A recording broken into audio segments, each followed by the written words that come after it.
Bliss to you, friends, and welcome to episode 49 of the Seekers of the Eternal podcast, the Yoga of Abundance, with special guest Nayaswami Narayan from Ananda Village and Crystal Clarity Publishing. This is the first episode in the Ananda Teachers Series that I'm so grateful to be launching this week. Narayan is a fellow disciple of Paramhansa Yogananda and a beloved teacher at Ananda Worldwide. At Swami Kriyananda's request, Narayan and his wife Dharmadevi moved to Los Angeles and became the spiritual directors at Ananda Los Angeles in 2010. Prior to that, they lived at Ananda Village in Northern California. There, Narayan helped manage the publishing arm of Ananda called Crystal Clarity. Narayan and Dharmadevi were made Ananda ministers, Lightbearers, and Kriyacharyas by Nayaswami Jyotish. And earlier this year, they were called back to the Ananda Village community, where they now continue to serve through Crystal Clarity Publishing. And I am so happy to be having Nayaswami Narayan here on the podcast. In the intro, you get to hear about his words about someone who actually lives at Ananda Village in Nevada City, California. I've got to visit just once so far, and this place is just such a beautiful vibration. There are over 250 people now living there at the village, and it is really a thriving spiritual community, which before I knew about Ananda, I really didn't know that places like this existed on planet Earth. So we get to hear straight from someone who is living there at Ananda Village, and I'm currently taking a course with Narayan and a few other teachers from Ananda, an 8-week online course called the Yoga of Abundance.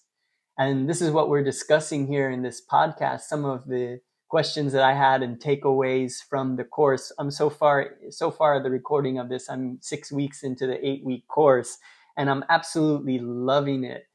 This is such a timely topic for myself, so I imagine that it is also a very timely topic for you listening now, that we can learn to become money magnets. We can learn how to uplift ourselves, and there are steps that we can take to learn what's known as the sacred science and art of abundance. That we can actually learn how to attract good things to us, to be able to manifest the things that we want to manifest in this world through ancient yoga principles taught by great masters. And I share my enthusiasm over and over in this podcast just about my my love of the fact that these things aren't two separate things. Learning to magnetize ourselves for abundance, and my quest for self-realization. That these aren't two separate paths or one thing that we do and then we do the other. That these are happening simultaneously. That our quest for joy, our quest for Satchidananda, ever existing, ever conscious, ever new bliss, and transforming ourselves to become magnetic, to draw to ourselves what we need when we need it, to provide for our families, to accomplish great things in this world, to serve in the world, and to, as artists, to be able to create the artwork that we want to be making, and to be able to have the resources to be able to do that. Or myself, I do guided meditations twice a week with friends, and I don't charge for these things. I need to be learning these abilities of how to attract to myself the finances, material things to be able to do this kind of work. And so this topic is so valuable to me, and I'm so happy to be sharing all of this with you.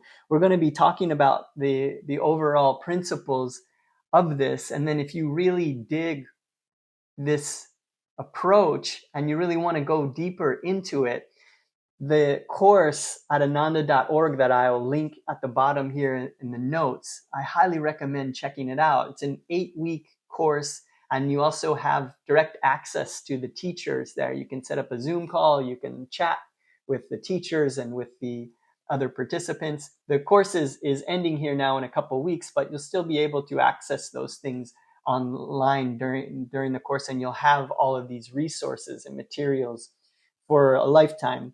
There's books, ebooks and audiobooks downloads. There's videos, there are lectures, there are all kinds of written course material, affirmations, so that you can truly put these into practice and transform your life and learn how to magnetize yourself for abundance. Everything that you need is there. And so I'm really happy to be sharing this with you all. This is, I think, a really big milestone, a step in with this podcast of beginning this series. And I can't wait to share this episode with you. I hope you really enjoy it. This is the Yoga of Abundance with Nayaswami Narayan. Fear not, fellow seekers. Peace awaits you in the unknown.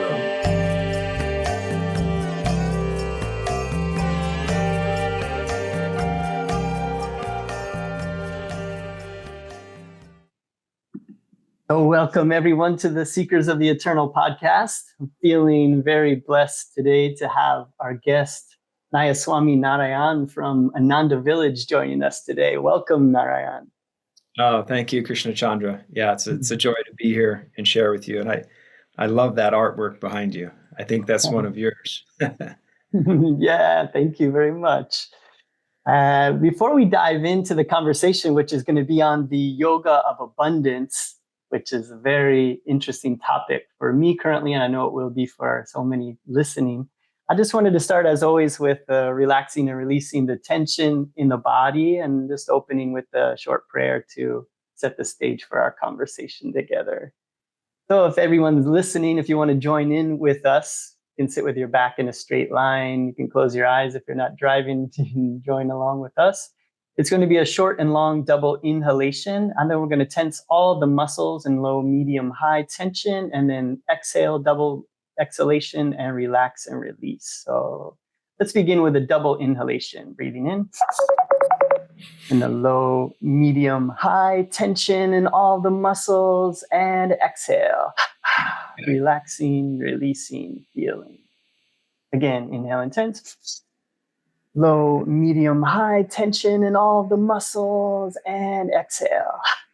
Relaxing, releasing, feeling. Last round, inhale intense. Low, medium, high, just a bit higher, vibrate with willingness, and exhale. Relax, release, feel. And a prayer to begin our time together. Father Divine, this is our prayer. We care not what we may permanently possess, but give us the power to acquire at will whatever we may daily need.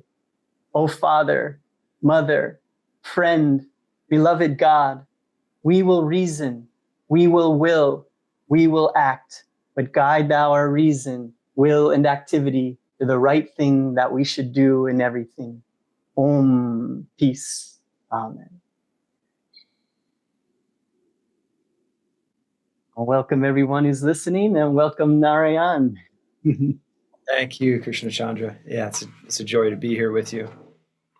I wondered if we could begin our conversation. You're at Ananda Village in Nevada City, California, which I've had the joy of getting to visit, which I recommend anyone listening go take a visit there sometime. They have silent retreats. You could just go and meditate in a beautiful garden there, or you could go see the tulips in April. You could join any of the events that they have scheduled with courses and spiritual renewal weeks and things like this there at Ananda Village. But I just wondered if, maybe in your words, if you could tell us a little bit about what Ananda Worldwide is, and Ananda Village, Ananda School of Meditation, all of this. Yeah. Well, back in 1950, Paramhansa Yogananda was invited to a garden party in Beverly Hills. And Swami Kriyananda, who was then, a young monk and direct disciple of Yogananda, was in attendance at this garden party.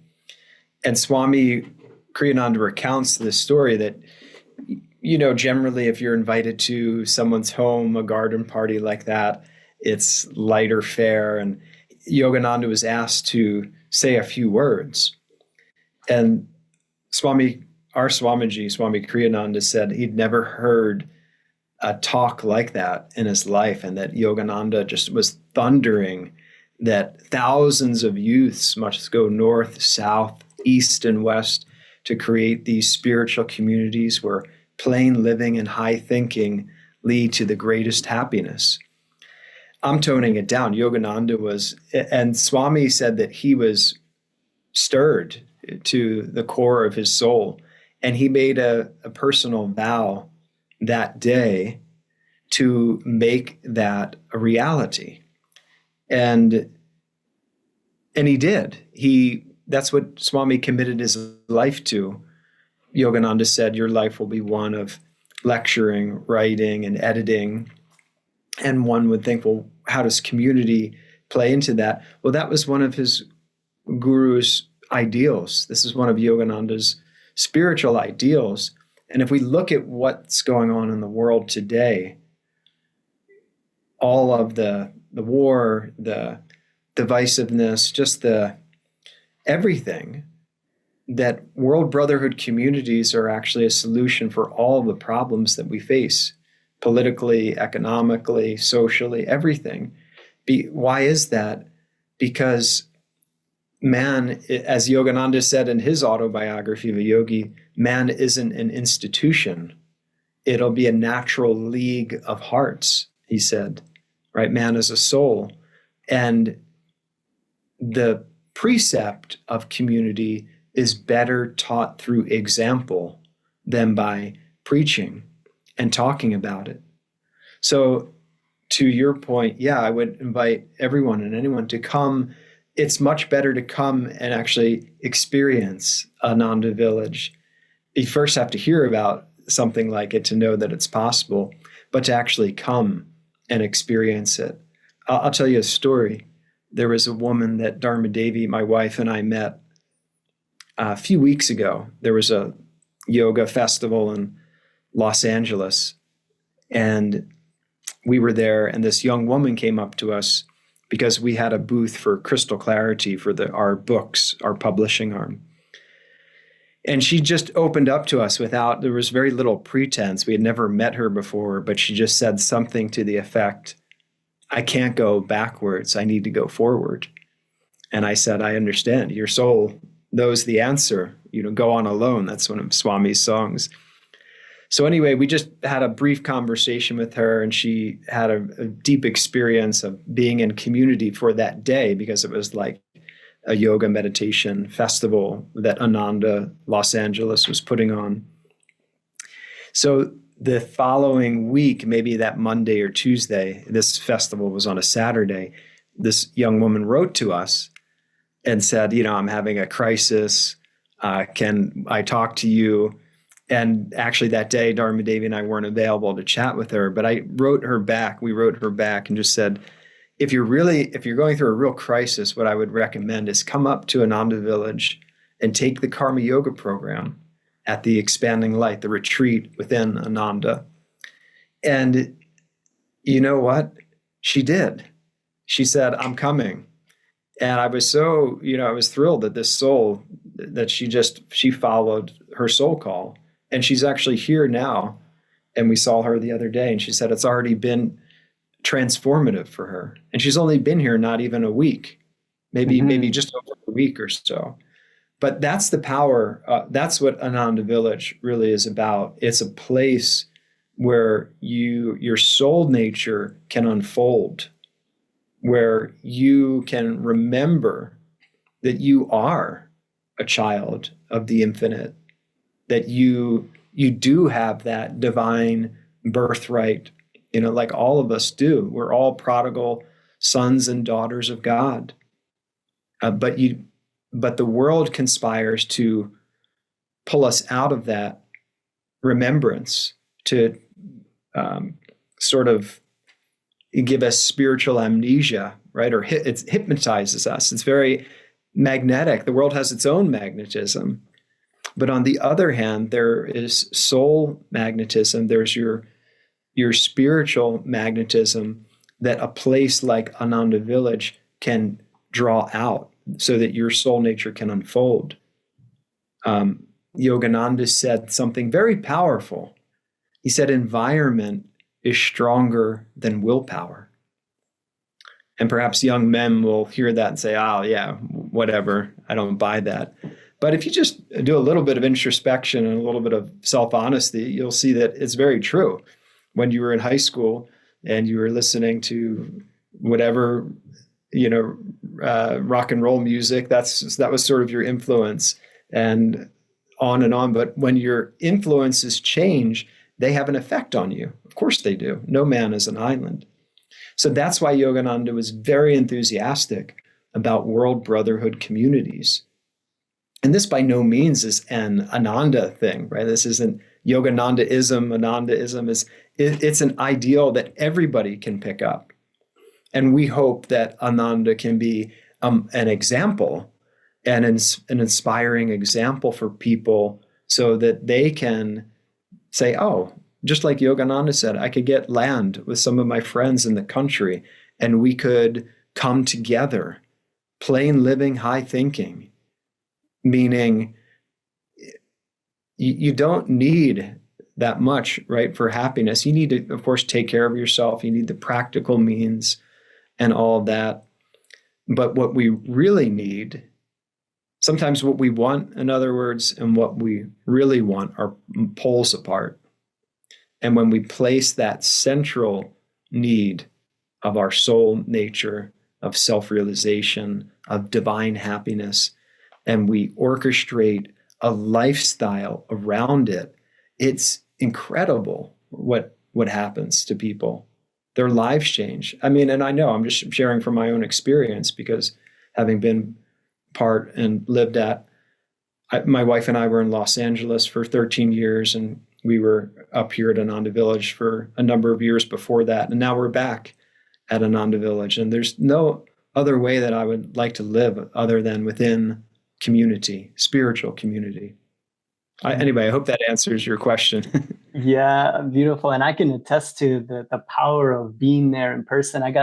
I took my Kriya initiation with the teachers at Ananda over Zoom during the lockdowns. It was the first time that this was actually offered in a virtual space. I was disappointed that I couldn't be there in person, but I was so happy that I got to take my initiation after my year long of training with the School of Meditation.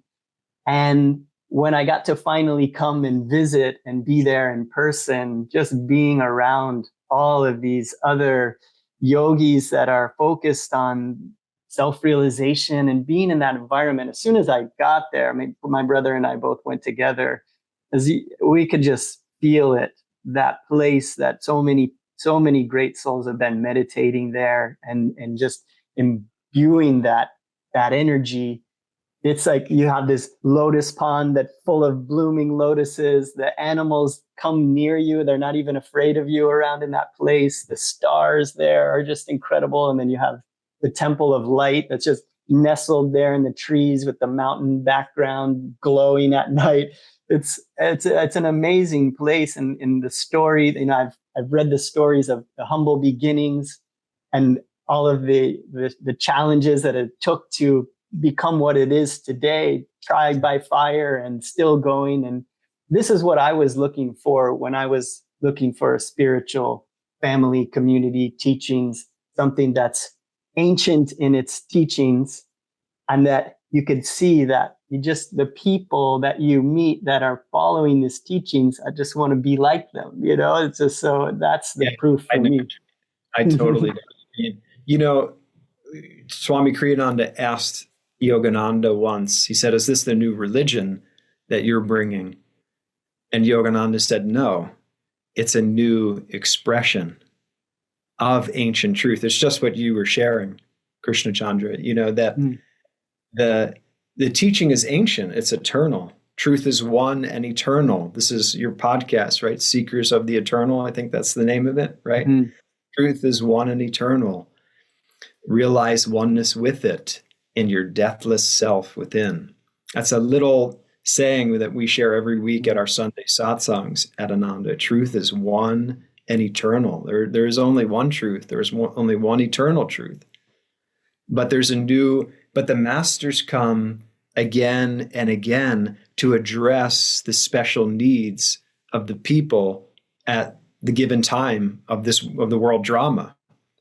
So Christ came to break people out of that dogmatic belief of Orthodox religion and the rule, the Mosaic law and that thing. And he was helping establish the personal relationship with God, that you must love God with all your heart, mind, soul, and strength.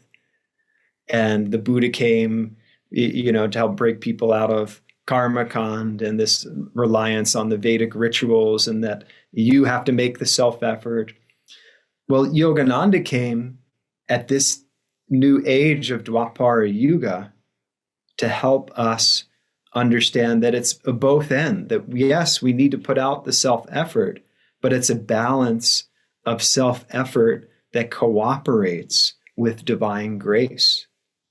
And you see that manifested in community, because you see people putting out tremendous self-effort for individual projects, but they're thinking of the community as a whole. What's trying to happen is sort of a hallmark question at Ananda, rather than what do I want? How do I want to assert my own will here? What is trying to happen for the greater good of the community, and what's my part in that? And so it becomes like the temple that you have seen, the temple of light. Yogananda said, immortalize your ideals through architecture. Well, what is the ideal?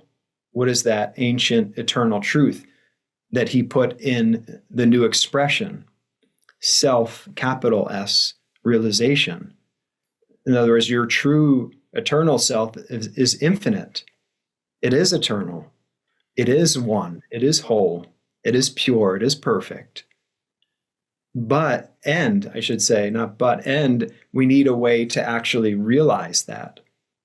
So that's where spiritual community is so powerful, because it gives us, like in the course that we're doing together, the Yoga of Abundance course, Yogananda said, be practical in your idealism. So we have this very lofty ideal, self-realization, free, however you want to think of it. Jivan Mukta is the Sanskrit, freed while living.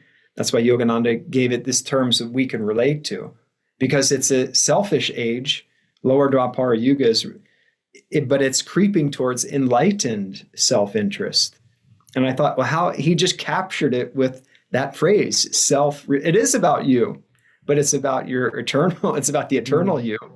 It's not about the egoic you, but you have to use the ego in the right way. Is it your friend? Is it your foe? Well, it's both.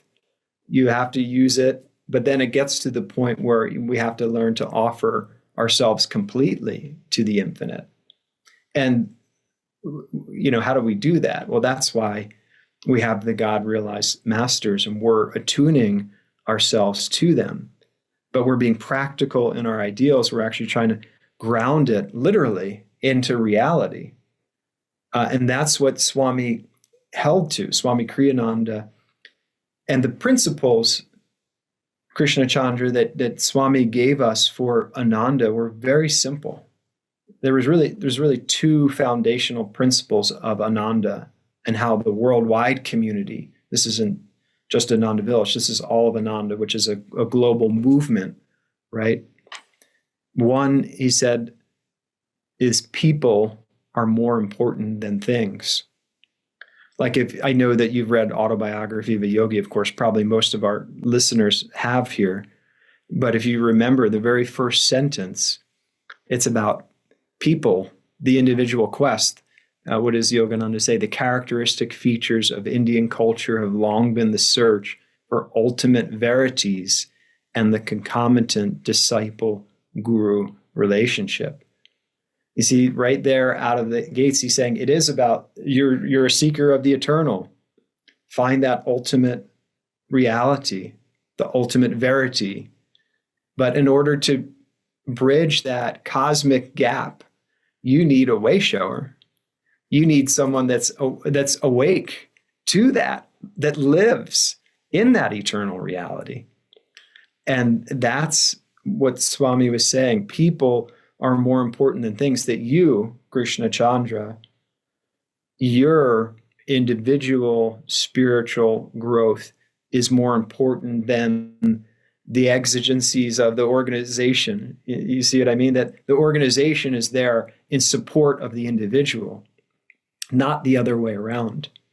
That's why Yogananda said one of the greatest threats in this age is communism, because it purports the greatest good for the greatest number of people, but in reality, it's the system, right, is ruling in fear and keeping people in control of that system, versus a genuine spiritual community is supporting the individual.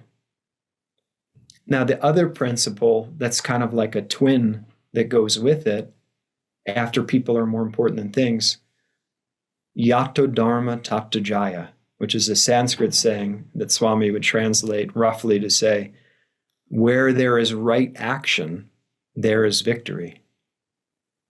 So in Ananda's history, I'm sure you've heard this story, 1976, there was a forest fire. And what started that forest fire was a Nevada County vehicle that had a faulty spark plug or something. It sparked off, it set off this fire, and it was a huge forest fire back at that time. And Ananda Village was the greatest loser. Ananda Village lost everything. There was maybe 2 or 3 houses that didn't get burnt down, and the whole community was basically just eviscerated, right, by this fire. And virtually all of the other neighbors sued the county. And Swami Kriyananda wrote this letter to the county saying, I know you're concerned about us suing because we were the greatest loser in the fire. And I want you to know that we are not suing, that we came to Nevada County not to take, but to give. Mm-hmm. So where there is right, and if you look now, I don't know what's happened to those other neighbors. I can't speak to that. But you look at what's happened to Ananda and that adherence to Dharma and to right action, the community has flourished over the years. But time and again, Swami would hold to the principle of self-realization, these principles that are people first. And in order to stay people-centered, you need to adhere to right action, because the normal worldly tendency will be, to be efficient for the organization. And then organizations have a momentum of their own. We're blessed, and we have to uphold it at Ananda, but have a culture that is centered around the individual's quest for self-realization. So incredible. Thank you for sharing all that. I think that paints a beautiful picture of what Ananda is. I know for myself, in reading Nayaswami Asha's book, Lightbearer, and getting to read that whole story and see all of the things that have gone into making it what it is today, I felt such gratitude to be able to have access to these teachings and to have the technology that we have now too, to be able to connect across lines anywhere that I am. And all of these resources, everything that I was looking for, I found that it was there. And the type of community that I wished was a reality was there all along, going on since 1969 when it began, the village there. And just, it was like everything that I didn't know existed in the world and wish did seemed to like, oh, it's here. And now I'm just learning about it. And it was such a beautiful thing for my brother and I to learn about, and to just immediately, Kriya Yoga initiation, we're going to start working on our steps to get there, and then connect as much as we can. And then as it became such a value in my life, just sharing it. I didn't even mean to start a meditation group. People just started coming over to my art studio, and I was doing it. So other people started doing it with me. And that's where Seekers of the Eternal began, was really just some friends coming over to my art studio. And since I was meditating, let's do it together. And then I was like, well, I really need to find a true path, a teacher. I can't be, apparently now I'm helping and leading friends.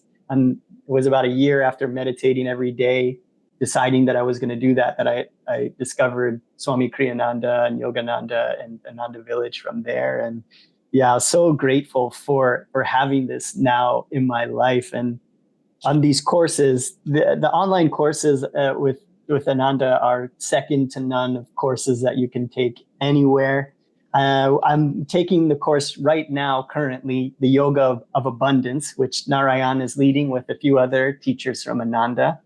And speaking of teachings for this age and this time, which Yogananda in his teachings addressed all of these things. It's not like yoga is for some other world or other age that we're not living in. They're really for here and now. And so this course on abundance is so perfect timing for me. I've been really wanting to wrap my mind around this, and I'm slowly dissolving my fear of money, my anxiety around money, my distaste for money. As artists, there's probably a lot of artists listening.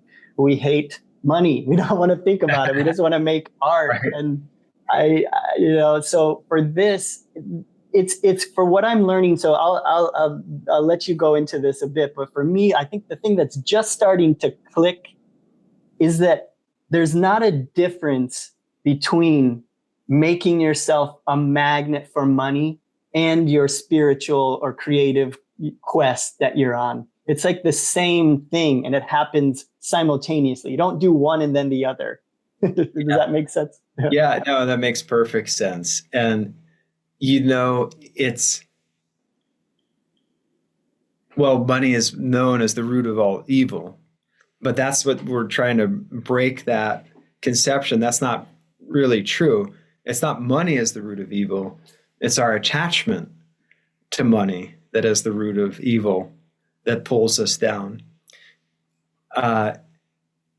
Swami Kriyananda was the same. When he first was founding Ananda, he didn't want to have to deal with money, but he said Divine Mother really, kind of put him through the ringer with that, because he had to. He had to, again, be practical in his idealism. So he was going out teaching 6-7 days a week, earning money to pay for the land, to pay for the community at that time. And it was the people that, there were some people that just went to the river up here in Nevada County, and they just relaxed and, and just laid back. But people that understood what Swami was doing, that it's God's energy. And that's an important distinction for us to understand, that money is energy, or more precisely, money is a flow of energy, right? There is just like there's a wave of divine blessing and warmth from the sun. Our job is to open up the curtain to allow that light to come in and flood our lives.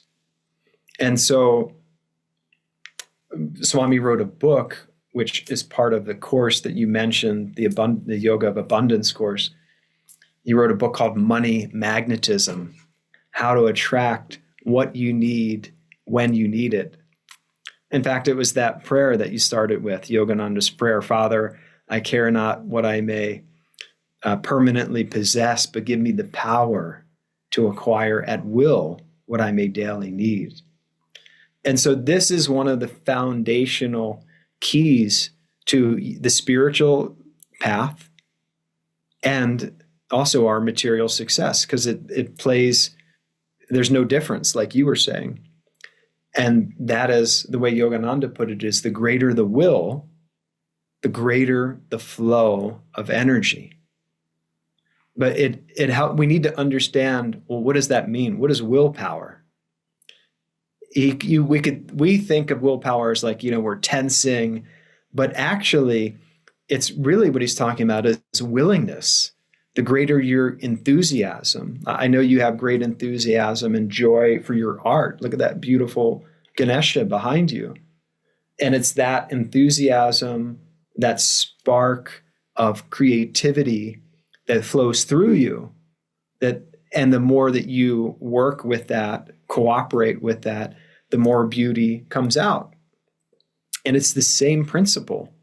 It's the more we can be enthusiastic about saying yes to life, because we're always moving. We're moving in one direction or another. We're never not moving. There's always some type of motion that's happening in our lives. And we want to move towards that motionless spirit, right? And the more we can move our energy in that direction, the more inspiration we feel, and the more that we can consciously commune with God.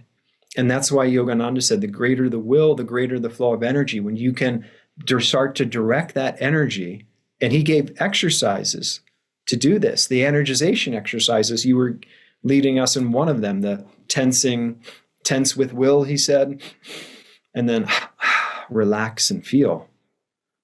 So we're, probably more accustomed to tensing and we hold on to the tension, but he's saying, use it, bring in more tension, more energy, but then relax and feel.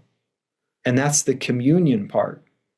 And when we can commune and feel God's presence through the science of Kriya Yoga as one pathway to do it, it's not the only path, of course.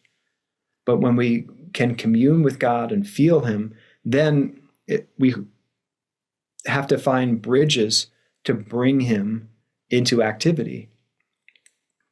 And that's what abundance is all about. It's helping us break down the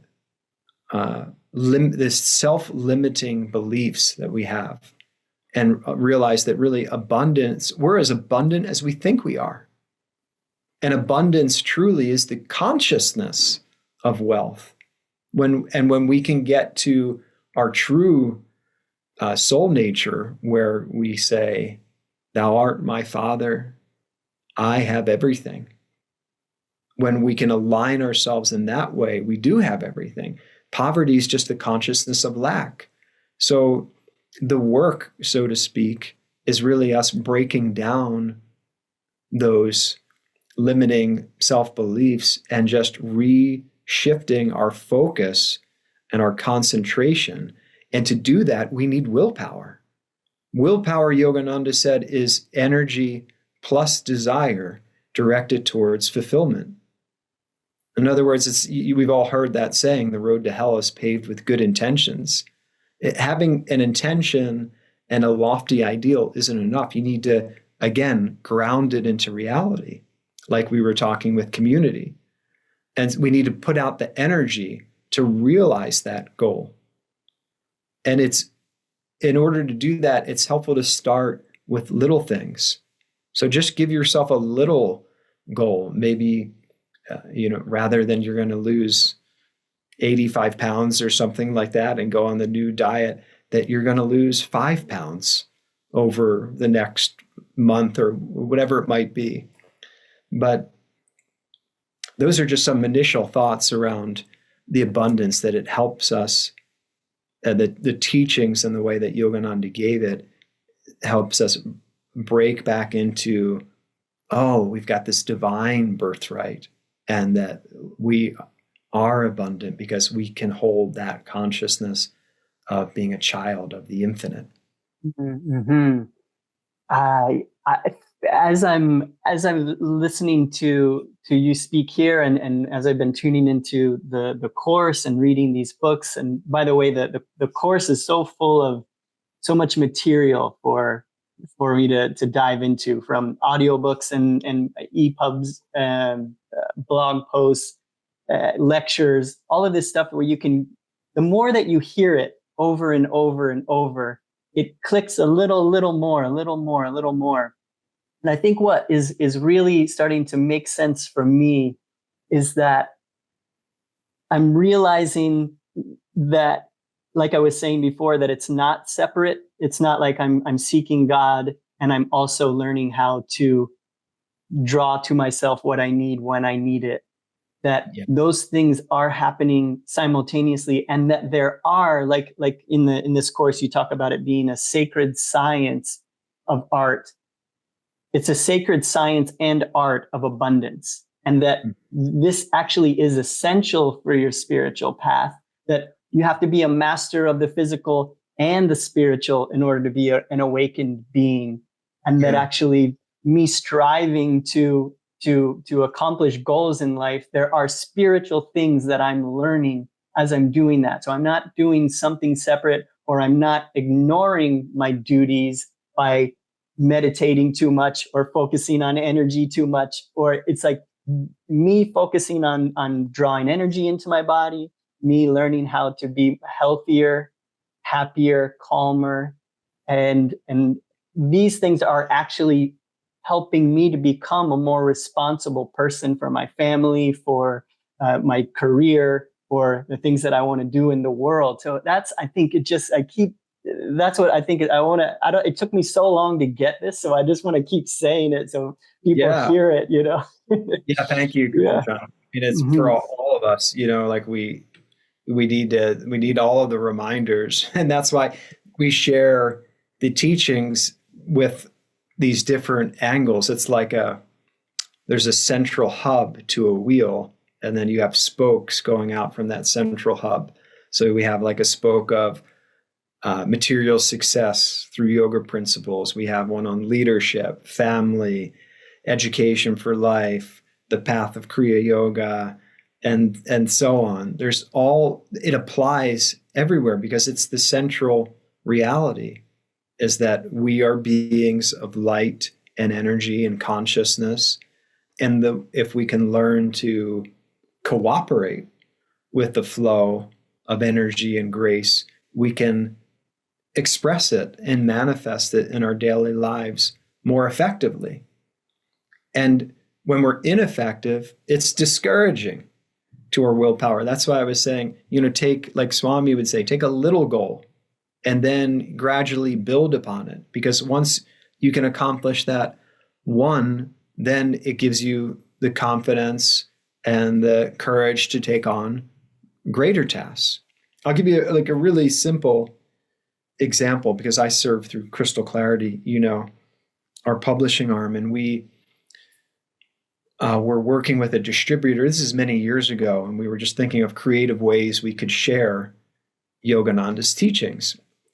And I was having this conversation with one of our book distributors, and this idea came, well, why don't we share some of Yogananda's teachings on different subjects and make the books a little bit shorter, and even a smaller trim size that's a little more easily digestible for people at large, like how to be happy all the time. Or I'm holding one here, overcoming karma and reincarnation. That conversation with this book distributor, yeah, you have one there. That conversation, this was, I don't know, like almost 20 years ago or so. That conversation sparked the Wisdom of Yogananda series. Now we have, I think we just published the 11th title in that series. And I'm sharing that just as a little example. Sometimes just a little spark, a little idea. Now, so the idea is there, but then we need to follow through, right? With willpower, with our perseverance, with our devotion, really, because like a friend of mine who's a Kriya yogi, and I always loved how she defined devotion. She said, I think of devotion with my Kriya yoga practice, that I'm devoted to it and I practice it every day, twice a day. It's just like such a simple thing, but that's what it is. It's that consistency and that persistence. And we need that, of course, for success in the world. And of course, we need it also for spiritual success when we're talking about our practices. Mm-hmm. And I'll say, I'm so glad that inspiration came through to make these little books. because I have probably all 11 of them.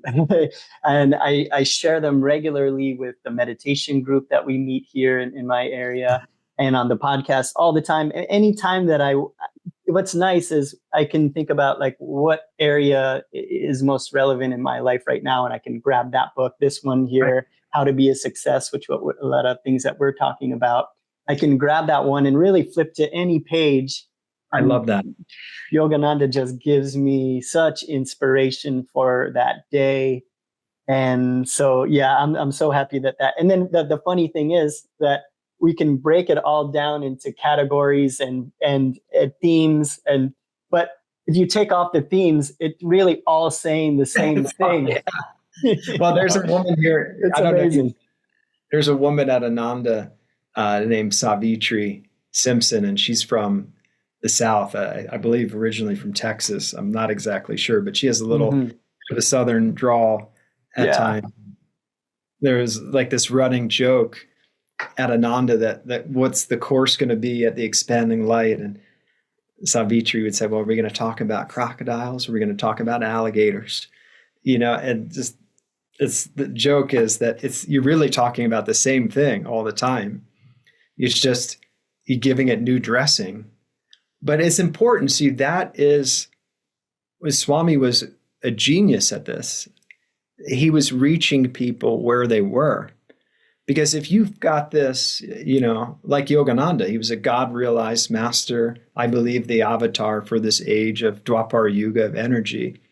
But he didn't just, pontificate from some mountain and just say, you poor mortals. No, I mean, he came to the West in 1920 and he stayed. He only left for that 1.5 year period to go see his guru, and his guru left the body in 1935, 36. So he was there from 1920 to 1952. Stayed, taught, did these spiritual campaigns, crossing America, implanting these seeds of self-realization for us, that you can do it too. That you can reach, and he would give classes on the law of success, right? How to magnetize your spiritual partner in life, how to cultivate your own personal magnetism, and on, all these different topics that he talked on to make it interesting, compelling, and get people in an age where it is more self-interest, but graduating towards enlightened self-interest. He was trying to reach them where they were and help us bridge the gap from being identified with the physical reality to the spiritual reality. And you see the bridge between the physical and the spiritual is energy. And that's why his foundational technique of the energization exercises they're crucial for our realization, because that helps us. We start to realize, I'm not the body. I'm the soul, which is emanated as the body. And it's like I don't know if you ever did geometric proofs, in high school geometry, and they give you the answer and then you have to back into that answer. It's like that. It's like he's saying, you are the soul. Now, here are the tools to help you realize that. Mm-hmm. Yeah, it's so great to have a master speaking our language in a modern time, addressing things. It makes me think about, this topic that we're on about abundance and becoming a money magnet.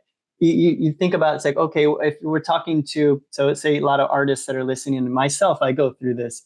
I have waves of where I've got some money in the bank, and others where I'm overdrawn. There's other times where it's like I've got credit card bills and no money in the bank. And what do you do then? Okay, you're talking, some people are listening and maybe really worried about money. And so this question comes up of, should you seek God first, or should you just go try to hit the pavement with everything you got and try to make some money?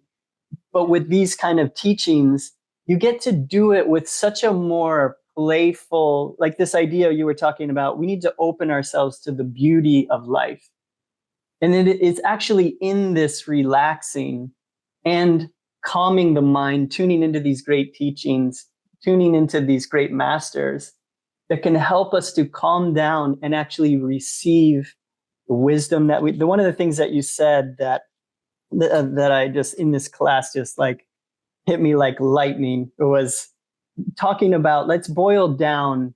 Here was the exact quote is, have the clarity of what you really want. So say you're in this situation where you're overdrawn, you got credit card bills, you're listening to this, you're like, maybe I shouldn't even be listening to this. I should be going doing something else, But it's like, boil it down to what you really need. And then you backed it up with, you want to talk about this. I'll let you dive into this of what we really need, which was around vitality and strength for the body, clarity and wisdom for the mind, joy and the bliss of God for our souls, and how this is actually what we really need to solve our problems. And that's why Christ said, Krishna Chandra, seek ye first the kingdom of God, and all these things will be added unto you. Because God is manifest in everything.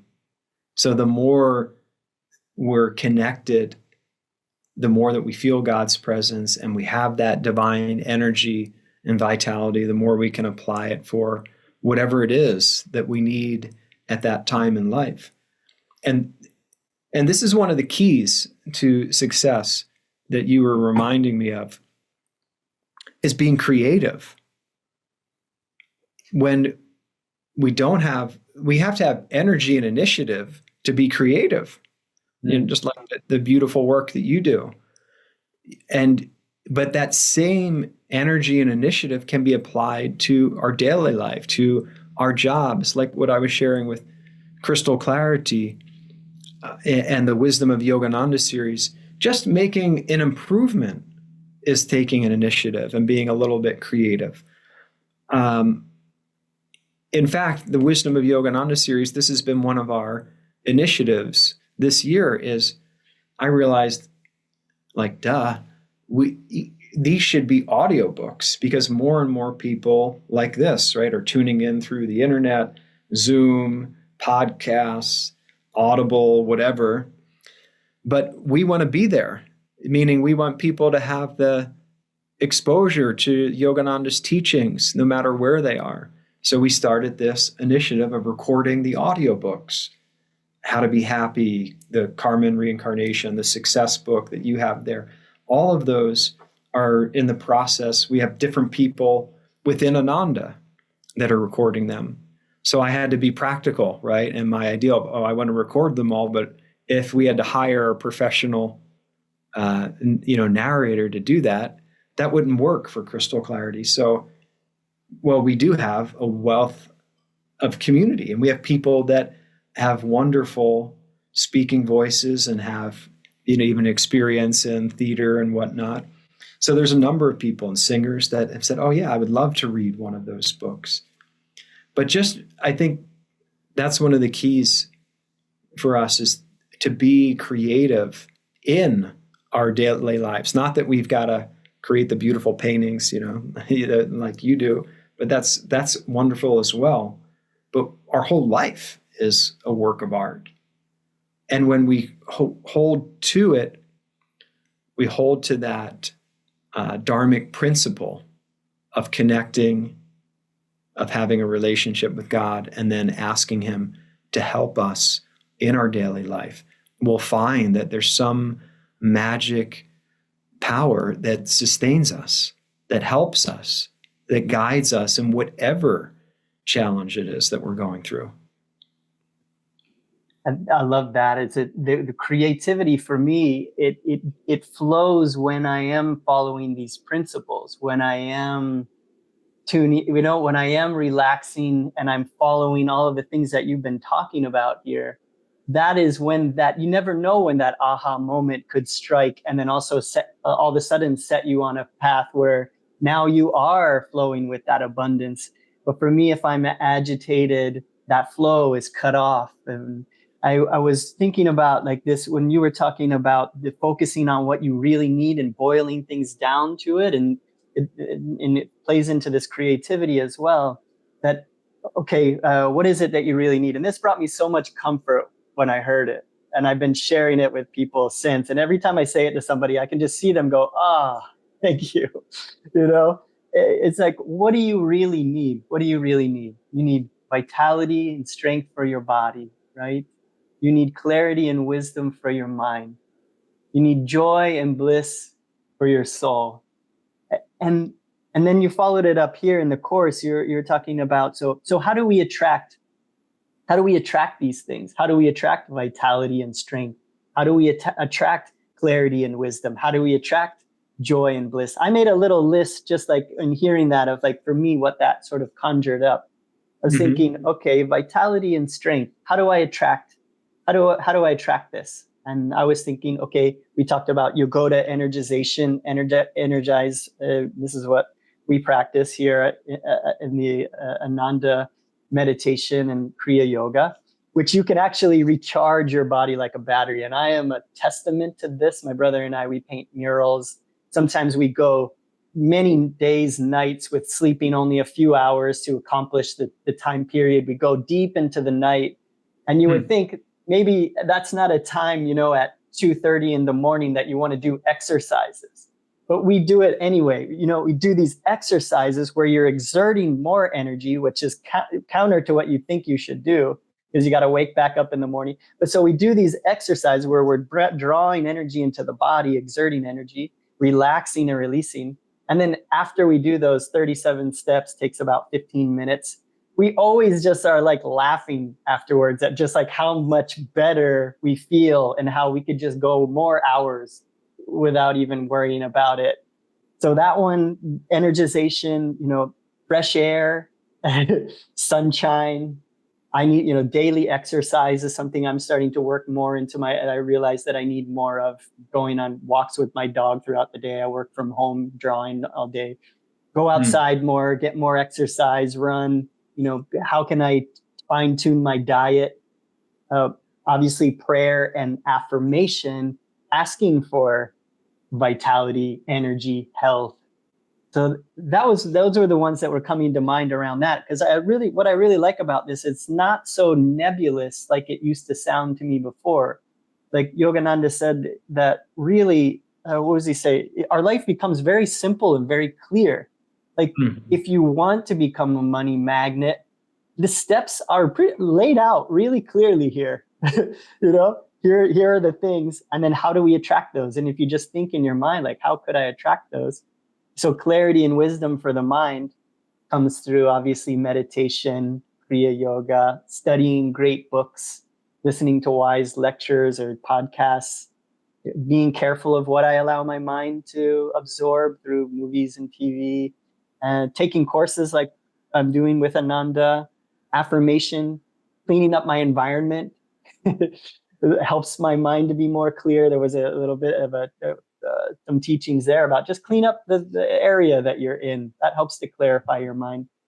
And these things, this is where the creativity comes in for me. If I'm doing all of those things, all of a sudden, an aha moment fills my mind. And then I get to spend time with asking, okay, is this wisdom? Is this God? And then when I realize it is, put all of that energy, that strength, that willpower, determination into making it so. That seems to be manifestation for me.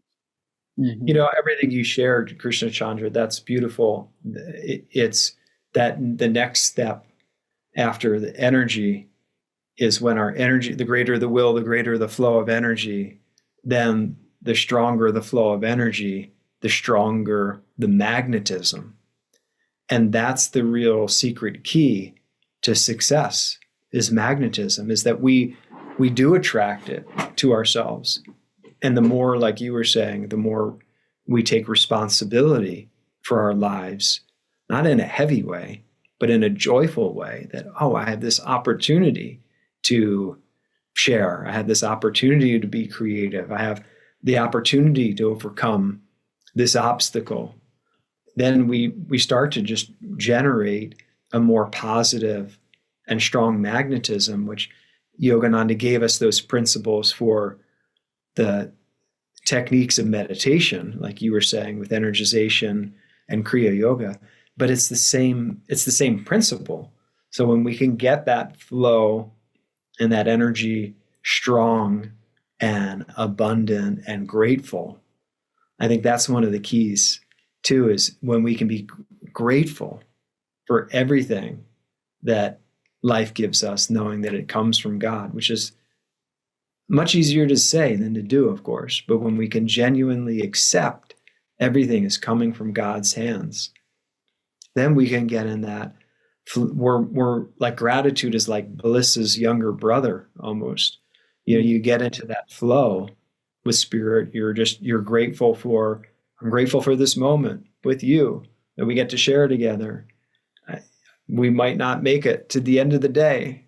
We don't know if we're going to wake up tomorrow. Swami wrote in a song, we only have this moment to live, a heaven within us is ours for the finding, a freedom no riches can give. That is the yoga of abundance, that it's the freedom of heart, the freedom of God's love and joy is the greatest treasure. And when we can get clear on that and go after it with all of our heart and soul and try to integrate and bring that beautiful being into our life, then everything becomes blessed. And we realize that we can, with God's help, we can handle and take care of anything.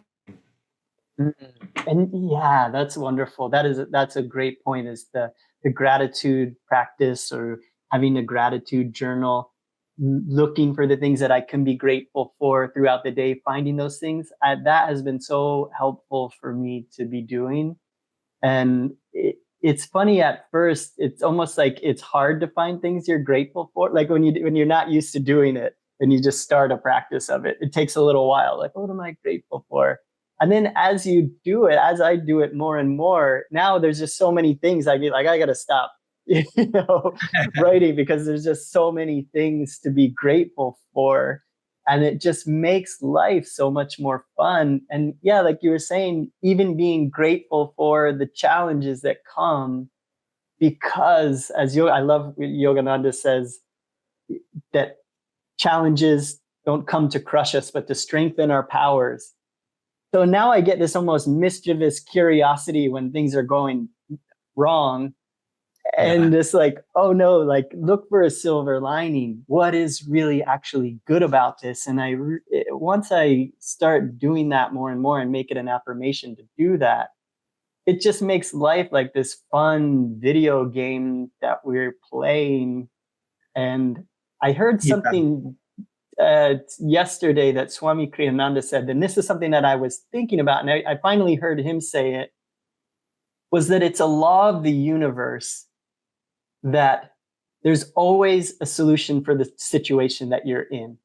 Mm-hmm. Like a video game. Nobody makes a video game where you get stuck and there's nowhere to go from there. Mm-hmm. It's the same in our life. There is something that wants to happen if I just slow down, calm my mind, ask for wisdom. Yeah, it's like the Native Americans tradition that if you are poisoned, that there's an antidote within a 1 mile radius of where you got the poisonous plant. There's an antidote right there, right nearby. And, what you're sharing is very important, because Yogananda said this, Krishna Chandra, that if you can introspect and see look at yourself honestly and see what you need to work on, and at the same time, not develop an inferiority complex, because that's sort of the old, that we beat ourselves up. This is like Kali Yuga, the material mentality, where we just place more, and it's a heavy burden. And like Swami said, that when you see that thing that you need to work on, rather than beating yourself up, be grateful for it. Like, oh, now I didn't know I had to work on, avarice, that I'm greedy. Well, how can I work on that? I can get that beautiful painting behind you, but I can give it to a friend. And Swami gave these really, in Yogananda, all these practical ways to work with our nature. And like you said, when we can be playful and realize that's why the yogis say, be even-minded and cheerful under all circumstances. And it sounds like, are you kidding me? Yeah. Right? Because from a worldly point of view, it's all up and down. But they're saying, no, if you can stay in your center, literally in the center of that, don't get attached, don't get swayed one way or another. And this is not promoting indifference and apathy. It's actually quite the opposite. When you can be non-attached, you can be more engaged and you can give yourself more fully and not get caught. But you've got to be on that stable ground to help someone if they're drowning. And this is what the teaching is. It's learn to truly be even-minded and cheerful. Even when we find things we have to work on, of course we have things to work on. That's why we're here. If we've incarnated, there's really two possible reasons. One is we're a self-realized master. We've come back to help the world. The other is we're working, we've got karma to work out. We have things to work out. And, we're probably in the latter, that we have things to work out. The masters, it came back without any compulsion to help us. And the good news there is, yes, they generate karma too, but there's no post of ego for their karma to come back to. So we can inherit their good karma. And we are, to the degree that we tune into their consciousness and their divine life and dedicate ourselves and pattern ourselves, not that we're going to have a Bengali accent like Yogananda. No, but we're patterning ourselves after the divine virtues that they exemplify. Mm-hmm. Yeah, I heard Nayaswami Jyotish say that the highest duty of the yogi is to remain even-minded and cheerful under every situation. That was another one. It was just like, wow, this is it, right? This is what the meditation practices, everything that we're doing is to get to that point, just so that we can, like you said, if we keep coming back to work out karma, if you believe in reincarnation, that to me, it sparked this idea of almost like, now I'm just renting movies. Like I get to come back, rent movie as Chris Parks or whoever comes into this world.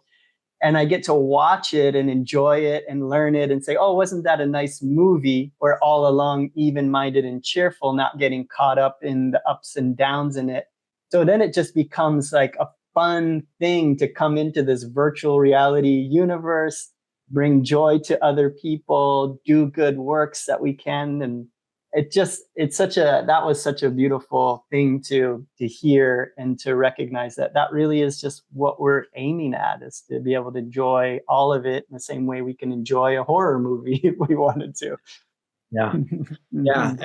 And that secret of non-attachment and realizing that God is the doer comes with meditation and selfless service.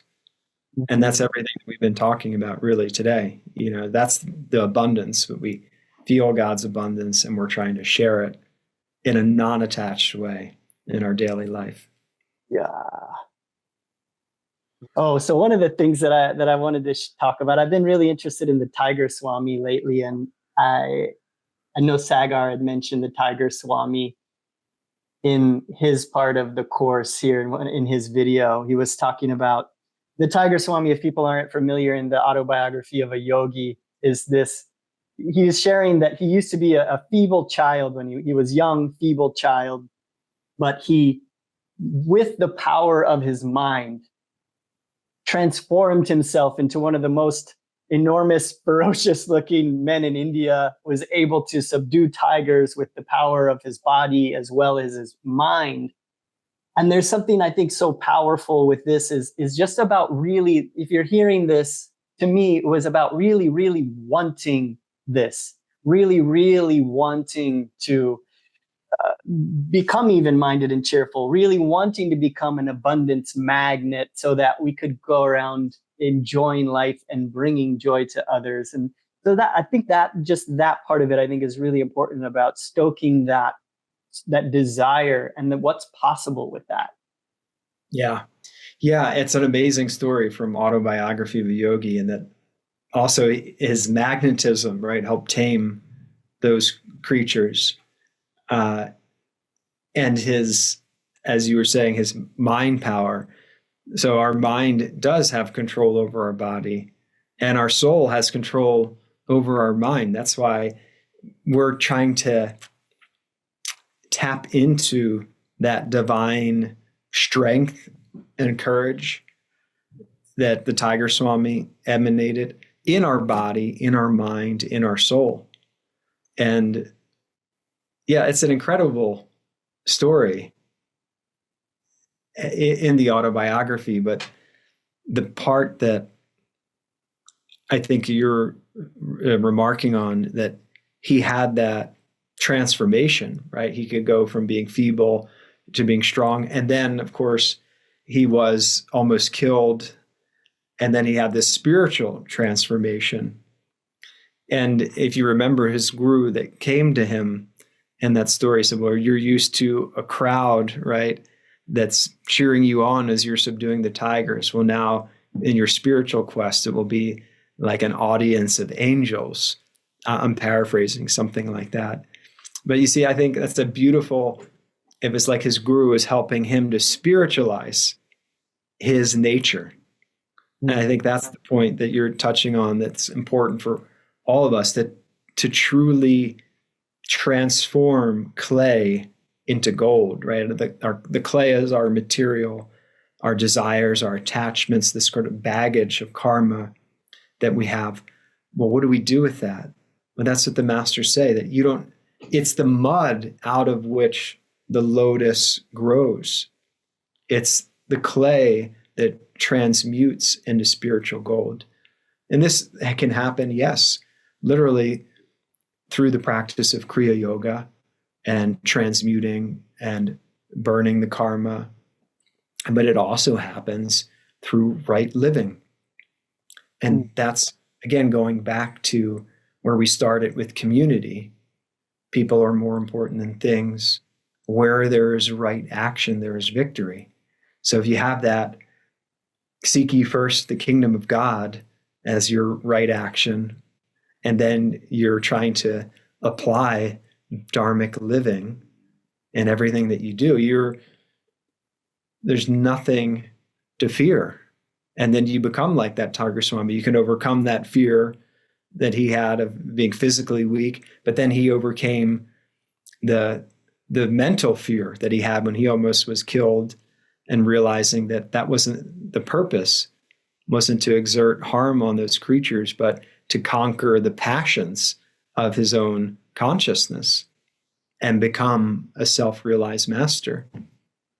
Yes, And thank that's you. the promise. Yeah. I think that's what I would leave us with, John, is that we all, it's not the masters and this Tiger Swami, how incredible and how great they are, that each and every one of us has this divine potential to realize God, to be as great, as Yogananda said, as the greatest master. Every wave must return to the ocean. Where else are we going to go? Why not go home to God? Very beautiful. Oh, well, thank you so much. I can feel the layers of all of this, money, anxiety, and things like that. It's lifting more and more and more, the more that I connect with you and all of these teachings and put them into practice as much as I can in my life. So I'm very grateful for your time today. Thank you for sharing with us. And I'm sure that a lot of people want to dive deeper into all of this. So I'm going to put links to this course, as well as links to, there's so many free things that you can find if you don't want to dive into the paid course just yet. There's so many ways that you can start learning these things and connecting with a lot of the written material, as well as audiobooks if you want to start there as well. But it's what I know is that it's all there. So if I want to learn how to become a master of my mind and a master of the physical universe, that there are resources. And if I put them into practice in my life, like I can do it. Like you said, it's not just the masters. It's not just showing how great they are. It's actually that we all have these abilities, these powers, and we can overcome any karma that we have with our the willpower and devotion to it. And I just wanted to leave us with just reading from Yogananda's. This is just one of the books here, just a little bit here, and then we'll leave it there, and look forward to connecting with everybody again next time. Thank you, Narayan. And I believe next time we'll have Sagar on the podcast as well. We'll be sharing with everybody. So this is: the will is man's most effective weapon. Oh, I'm sorry. Here, yeah, let's do that one. The will is man's most effective weapon. A man cannot be an absolute failure unless he permits fear of failure to exert a paralyzing influence over him. Friendly success tendencies are ready to help the individual who puts out unflinching efforts. Inimical failure tendencies can crush the one who is resigned to, quote, his fate. These are his invisible friends and his unseen enemies. If he rouses his will by repeated judicious efforts, he will awaken the success tendencies sleeping in the chamber of subconsciousness. The will is the weapon for vanquishing failure. Constant use of the will keeps it keen-edged and ready to serve one faithfully. The power of a strong will guided by divine wisdom is unlimited to its possessor. Nothing is impossible. Om. Oh, thank you. Mm-hmm. Blessings. Thank you, Narayan. Thank you, Krishna Chandra. I look forward to next time.